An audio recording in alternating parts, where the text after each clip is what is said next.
저기압과 전선의 거대한 비구름이 우리나라를 통과하고 있습니다. 이 저기압과 전선 주변에서는 바람이 매우 강하게 불어 날씨가 상당히 거칠어질 것으로 보입니다. 특히 상공에는 매우 차가운 한기를 품은 전리저기압의 소형도리가 한반도 방향으로 접근하고 있습니다. 전리저기압은 편서풍에서 분리되어 형성된 저기압으로 강한 한기를 동반하며 대기의 불안정성을 더욱 키우는 특징이 있습니다. 상공에 강한 한기가 머무르면 대기가 불안정해지면서 다양한 기상현상이 나타납니다. 천둥번개가 치는 곳이 많아지고 돌풍이 부는 지역도 생길 가능성이 높습니다. 이러한 날씨 변화는 갑작스럽고 강렬하게 나타날 수 있어 주의가 필요합니다. 이에 따라 기상청의 특보 발효 현황을 자세히 살펴보겠습니다. 현재 4월 13일 일요일 오전 6시를 기준으로 우리나라의 바다와 육지 전역에 빈틈없이 기상특보가 발효되고 있습니다. 특히 강원도 남부 산지에는 한파주의보가 내려졌습니다. 한파주의보는 전날에 비해 최저기온이 10도 이상 급격히 떨어질 때 발표되는 경고로 이번 한파는 산지 지역 주민들에게 큰 영향을 줄 것으로 보입니다. 한편 새벽까지 유지되었던 대설주의보는 일단 해제되었지만 여전히 주의가 필요합니다. 또한 육지와 도서 지역 전역에는 강풍주의보가 발효 중입니다. 현재 비는 일부 지역에서 소강 상태에 접어들었지만 바람은 여전히 거세게 불고 있습니다. 강한 바람으로 인해 바다도 매우 거칠어졌습니다. 이에 따라 전 해역에는 풍랑주의보가, 특히 남해 바다에는 풍랑경보가 내려진 상황입니다. 풍랑경보는 파도가 매우 높고 위험한 상황을 의미하므로 해상활동에 각별한 주의가 요구됩니다. 이제 시간을 조금 더 진행해 4월 13일 일요일 오후 12시 상황을 살펴보겠습니다. 현재 저기압은 한반도 북부에 위치하고 있으며 이 저기압에서 뻗어나온 전선이 우리나라를 지나 일본 쪽으로 이어져 있습니다.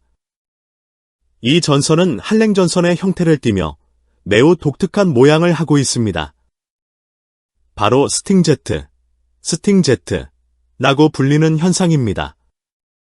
스팅제트는 한랭전선이 마치 정갈의 독침처럼 강한 강풍력을 동반하는 경우를 의미하며 이로 인해 매우 강한 바람이 발생합니다. 그러나 우리나라 중부지방에는 여전히 비구름이 머물러 있습니다. 특히 지대가 높은 산지 지역에서는 비가 눈으로 바뀌어 내릴 가능성이 높습니다. 이 저기압은 상공에 매우 강한 한기를 동반한 전리저기압으로 그 영향력이 상당히 큽니다. 전리저기압은 편서풍에서 떨어져 나온 저기압으로 강한 한기를 품고 있으며 주변에 뚜렷한 패곡선은 없지만 저기압 중심의 등압선 간격이 매우 좁게 형성되어 있습니다. 이는 강한 바람을 유발하는 주요 원인 중 하나입니다. 이날은 바다뿐만 아니라 육지에서도 태풍급의 버금가는 강풍이 불고 있습니다. 우리나라 전역에 강풍주의보가 발효될 정도로 바람이 거세며 강원도 일부 지역에서는 최대 풍속이 23ms를 기록했습니다. 참고로 태풍의 기준은 최대 풍속 17.2ms 이상이므로 이번 전리저기압의 바람은 태풍급 강풍이라고 불러도 손색이 없습니다. 놀랍게도 올해는 아직 태풍이 단 한 번도 발생하지 않았는데 이 전리저기압이 태풍에 버금가는 위력을 보여주고 있습니다. 특히 이번 저기압은 흥미로운 움직임을 보이고 있습니다.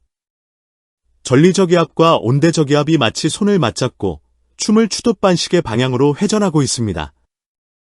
이러한 현상은 열대저기압인 태풍들 사이에서 종종 관찰되며 이를 후지와라 효과, 푸지와러 이펙트라고 부릅니다. 하지만 이번 경우는 전리저기압과 온대저기압이 상호작용하며 후지와라 효과와 유사한 댄스를 추고 있는 독특한 상황입니다. 이제 4월 14일 월요일로 넘어가 보겠습니다. 전리저기압이 한반도 중앙으로 이동하면서 그 영향력이 전국적으로 확대되고 있습니다. 이날은 전국 대부분 지역에 비가 내릴 것으로 예상되며 특히 남부지방에서는 등압선 간격이 좁아 여전히 강한 바람이 불 가능성이 높습니다. 남부 지역 주민들은 강풍과 비에 대비해야 할 것입니다. 이제 상공의 기상 상황을 더 자세히 분석해 보겠습니다. 500m의 상공, 약 5,500m 고도에서 전리저기압이 그 모습을 완전히 드러냈습니다. 이 저기압은 매우 거대한 한기 덩어리를 동반하고 있으며 중심 한기의 기온은 무려 영하 33도에 달합니다. 4월 중순이라는 시기를 고려했을 때 이는 매우 강력한 한기로 평가됩니다. 상공에 이렇게 차가운 한기가 자리 잡으면 대기는 극도로 불안정해집니다. 지상과 상공 5,500m 고도의 기온 차이가 40도 이상이 되면 공기는 강제로 상승하게 됩니다. 예를 들어 상공 한기의 기온이 영하 30도이고 지상 기온이 10도만 되어도 기온 차이는 40도가 됩니다. 이렇게 강제로 상승한 공기는 강한 정난운, 적난운을 형성합니다. 정난운은 천둥번개와 돌풍을 동반하는 경우가 많아 기상현상이 매우 격렬하게 나타날 수 있습니다. 이로 인해 일부 지역에서는 돌발적인 폭우나 강풍, 심지어 우박이 동반될 가능성도 배제할 수 없습니다. 종합적으로 이번 전리저기압과 한랭전선의 영향으로 우리나라는 4월 13일과 14일 이틀간 매우 불안정하고 거친 날씨를 겪게 될 것입니다. 강풍, 비, 눈, 천둥번개 등 다양한 기상현상이 동시에 나타날 수 있으므로 외출 시 안전에 각별히 유의해야 합니다. 기상청의 최신 예보와 특보를 지속적으로 확인하며 상황에 맞는 대비를 하는 것이 중요합니다. 일기예보를 자주 듣다 보면 대기불안정이라는 용어를 자주 접하게 됩니다. 이 대기불안정이라는 현상은 대기의 움직임과 날씨 변화에 중요한 영향을 미치는 요소 중 하나입니다.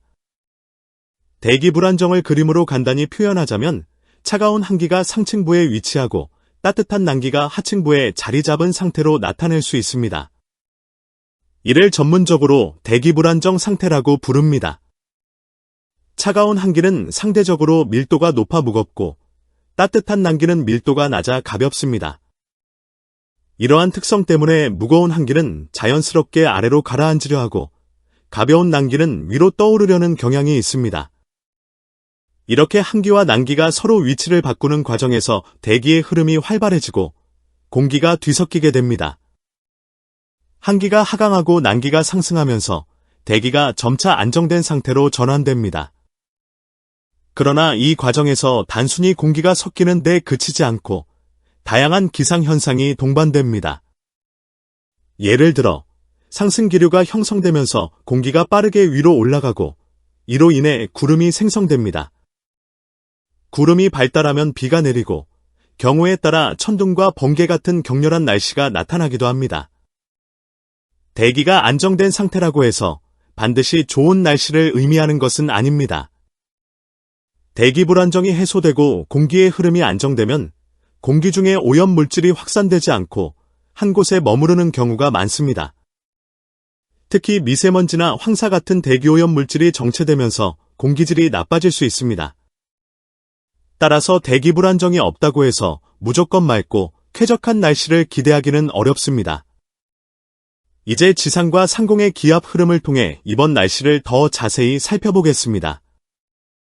4월 13일, 14일, 15일의 날씨를 중심으로 분석해 보겠습니다. 이 3일간의 지상 일기도와 상공 약 5,500m 고도에서의 일기도를 비교하면 날씨 변화의 원인을 더 명확히 알 수 있습니다. 지상에서는 저기압이, 상공에서는 전리저기압이 주요하게 작용합니다. 이 두 저기압은 서로 밀접하게 상호작용하며 날씨를 결정짓습니다. 지상의 저기압은 반시계 방향으로 회전하며 전리저기압의 중심이 우리나라를 향해 이동해 옵니다. 이후 이 저기압은 점차 일본 방향으로 멀어져 갑니다. 상공의 전리저기압 역시 반시계 방향으로 회전하며 매우 천천히 서쪽에서 동쪽으로 이동합니다. 상공 저기압의 움직임은 지상 저기압의 흐름에 직접적인 영향을 미칩니다. 흥미로운 점은 전리저기압이 편서풍에서 분리되어 독립적으로 존재하기 때문에 그 이동 속도가 느리다는 것입니다. 이로 인해 전리저기압이 한 지역에 머무르면 날씨가 며칠 동안 계속해서 불안정하거나 악천후가 지속되는 경우가 많습니다. 이번 전리저기압도 약 3일 정도 우리나라에 영향을 준 뒤 동쪽으로 이동할 것으로 보입니다. 이제 바람의 상황을 구체적으로 살펴보겠습니다. 4월 13일 일요일에는 바람이 가장 강하게 불 것으로 예상됩니다.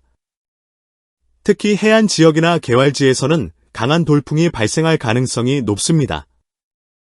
14일 월요일에는 저기압의 중심이 우리나라 부근에 위치하면서 남부지방을 중심으로 강한 바람이 불 것으로 보입니다. 15일 화요일이 되면 저기압이 동쪽으로 이동하면서 바람의 세기는 점차 약해질 전망입니다. 하지만 이 3일 동안 강한 바람이 지속될 가능성이 높으므로 야외 활동 시 주의가 필요합니다. 이번 전리저기압이 우리나라를 떠난 뒤에는 기온이 큰 폭으로 상승할 것으로 예상됩니다. 차가운 공기가 물러가고 따뜻한 공기가 유입되면서 포근한 날씨가 찾아올 가능성이 큽니다. 하지만 전리저기압과 전선이 우리나라로 접근하는 과정에서 또 다른 문제가 발생합니다. 바로 황사입니다. 황사는 중국 내륙에서 발생한 모래먼지가 바람을 타고 우리나라로 이동하는 현상입니다. 이번 일기도를 보면 중국 지역에서도 등압선 간격이 좁게 형성되어 매우 강한 바람이 부는 것을 확인할 수 있습니다. 이러한 강한 바람은 황사를 동쪽으로 운반하는 주요 원인이 됩니다. 황사 관측 실황도를 살펴보면 붉은 점으로 표시된 지역은 시정이 2km 미만인 곳으로 황사 농도가 매우 짙어 시야가 크게 제한된 곳들입니다. 저기압은 상승 기류를 동반하기 때문에 중국에서 발생한 모래먼지를 상공으로 뿜어 올립니다. 이 먼지는 저기압의 이동 경로를 따라 우리나라로 유입됩니다. 지표북은 황사의 분포와 농도를 분석한 자료에 따르면 4월 13일 일요일 오전 6시경 이미 한 차례의 황사가 우리나라를 덮은 것으로 나타났습니다. 황사의 이동은 바람의 세기와 방향에 크게 좌우되며 이에 따라 황사의 띠가 우리나라 특정 지역에 걸릴 수 있습니다. 4월 14일 월요일 오전 3시경에는 특히 남부지방을 중심으로 짙은 황사가 관측될 것으로 보입니다. 오후로 접어들면서 황사의 띠는 점차 남쪽으로 이동하며 영향을 줄이는 듯 보이지만 완전히 사라지지는 않을 전망입니다. 이날 비가 내릴 가능성이 있는데 이 비에는 황사가 섞여 있어 이른바 흑비가 내릴 가능성이 있습니다. 하지만 이 비가 황사를 완전히 씻어내지는 못할 것으로 보입니다. 황사는 한번 공기 중에 떠오르면 오랫동안 부유하며 공기질에 영향을 미칩니다. 따라서 이번 황사로 인해 당분간 공기질이 좋지 않을 것으로 예상됩니다. 결론적으로 4월 13일부터 15일까지는 대기 불안정, 저기압의 이동, 강한 바람, 그리고 황사로 인해 날씨가 다소 불안정하고 공기질이 나빠질 가능성이 높습니다. 이 기간 동안 외출 시 마스크를 착용하거나 실내 환기를 최소화하는 등 건강관리에 유의해야 합니다. 또한 기온이 상승할 것으로 예상되니 계절에 맞는 옷차림도 준비하는 것이 좋겠습니다.